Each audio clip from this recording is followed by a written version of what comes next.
Understood? Punctuation marks are compared to traffic lights. Pico compares, the second point, Pico compares comma with traffic lights.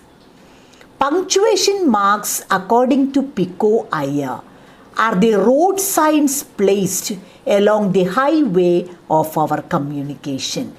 Just as traffic lights are placed on the way to control speed, to provide directions, to avoid head-on collisions.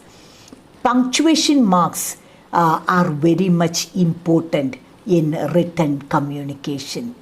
Otherwise, words and phrases will be messed up. And again, he says that the period or the full stop that comes at the end of the sentence, it does the function of the red light. Stop. Red means stop. And then you will see a comma. What is it? The flashing yellow light that asks you to slow down. And then the semicolon. It's a type of stop, but the sign tells us, if you see a semicolon, that is, it tells us to ease gradually to a halt. That is the function of the semicolon. And now point number 3. Comma is a civic prop. See, comma is personified as a very humble person doing immense work to make written communication meaningful. And now we come to the third point. Comma is a civic prop, a pillar that holds the society upright. See, you got the point? Comma is a civic prop. Comma is a pillar that holds the society upright. See, you know that in buildings, pillars are very, very important. Actually, the pillars balances the weight of the building. Similarly, commas, the comma holds the sentence upright, gives strength to the sentence, helps the sentence to communicate effectively. And so the third point is that comma is like a pillar. Just as a pillar holds a building upright, comma holds the sentence upright. And coming to the fourth point, comma is the signature of cultures. It is the sign of a culture. See, some examples I will give you. How can a comma serve as the signature of a culture? See, for example, the Victorian period, you know what is Victorian period? Victorian period is roughly the 19th century. It was the period when Queen Victoria was ruling England. And it was a period when people gave maximum importance to propriety, for appearances. Say, I will give you an example from the Victorian period.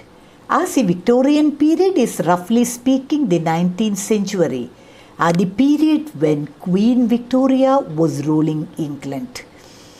See, you have heard about the Victorian prudence.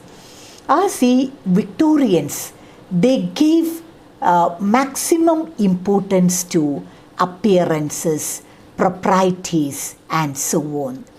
And if you go through the writings of the Victorian period, you can see plenty of punctuations in the Victorian period, in the writings of the Victorian period. I told you that punctuation is a signature of a particular culture.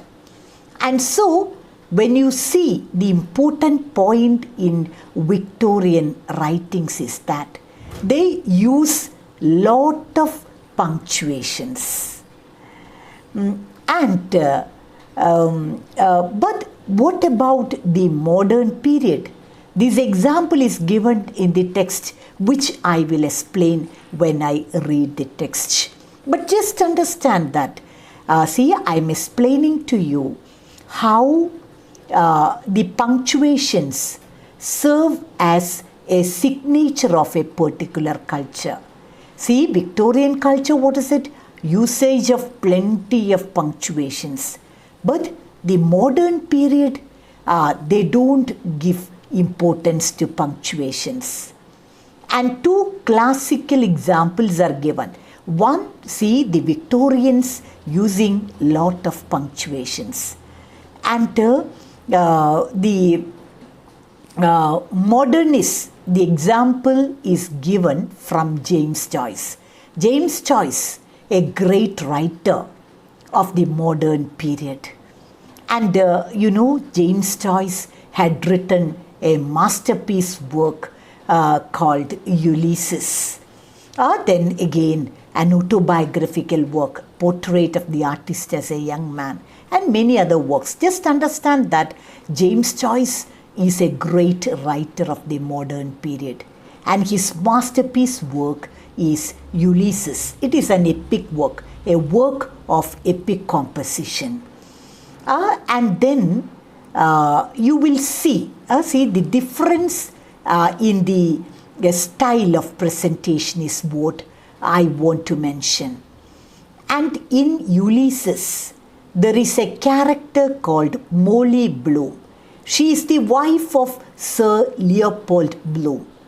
She is not such a good lady.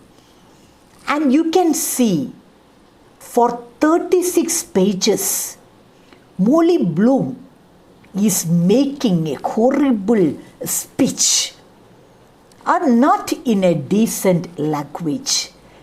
She uses a smutty language. But the thing is that long sentences are there. No punctuations at all. And so that is the difference between the writings of the Victorian period and the modern period. During the Victorian period, lot of punctuations. If you see a writing with full of punctuations, then you can assume that it is from the Victorian period. But the modernists threw it away, and they don't care for the punctuations. And then the classical example is given from James Joyce's Ulysses. And very humorously, Pico says that during the Victorian period, ladies used to wear a type of inner wear, a shapewear for keeping your body in good shape. They used to wear corset. What is corset? An inner costume worn by the Victorian women to keep their body in good shape. See, Victorians always care too much for appearances. But in the modern period, Pico says that modernists doesn't want any such costumes. They throw away the corset. That is, Victorians using lot of punctuations and modernists taking them away. That is explained by the reference to the corset. And then coming to the fifth page, and again I told you that it is the sign of cultures. See, a punctuation is a signature of a particular culture. And one more example, if you examine the works of the 60s, you will see double punctuations, a lot of exclamation. Why? Because it indicates the anarchy and commotion of the 60s. See how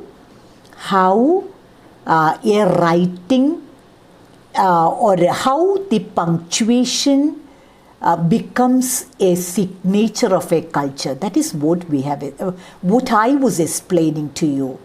And you understood, see, Victorians using too many punctuations, modernists doesn't care for them.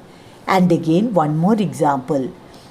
When you examine the works of the 60s, you will see lot of double quotes, double exclamation marks, and all these type of punctuations showing the tension.